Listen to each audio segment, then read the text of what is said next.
America, Canada અને ઓસ્ટ્રેલિયામાંથી ભારતીયો માટે ખરાબ સમાચાર આવ્યા બાદ હવે બ્રિટનમાંથી પણ ખરાબ સમાચાર સામે આવ્યા છે. જે લોકોને આગળના સમયમાં બ્રિટનમાં કાયમી રહેવા માટે જવું છે ને એ લોકો માટે ખાસ સમાચાર એ છે કે હવે પોલિસી બદલી ગઈ છે. પોલિસીના નવા નિયમો આવી ગયા છે કે જેને કારણે હવે ત્યાં જવું થોડું મુશ્કેલ બની જવાનું છે. ત્યારે આજના ખાસ વિડીયોમાં આપણે નવી પોલિસી શું કહે છે ને એના વિશે જ વાત કરીશું. એટલે માટે થઈને આજનો આ વિડીયો પૂરો જોઈને જજો. Hello, ladies and gentlemen. This is your captain speaking. We'll be landing in the airport in just a few minutes.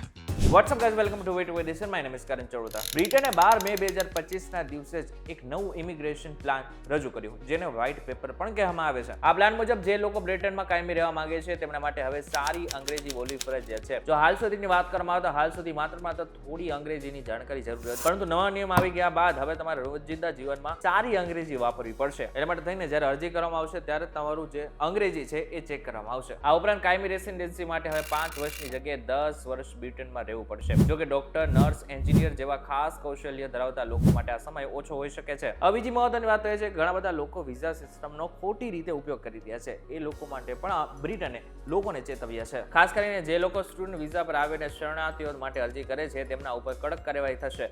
સરકારના આંકડા કહે છે કે 2024માં 1 લાખથી વધુ લોકોએ શરણાર્થી માટે અરજી કરી હતી, જેમાંથી ઘણા પાકિસ્તાન, નાઇજીરિયા અને શ્રીલંકાના હતા.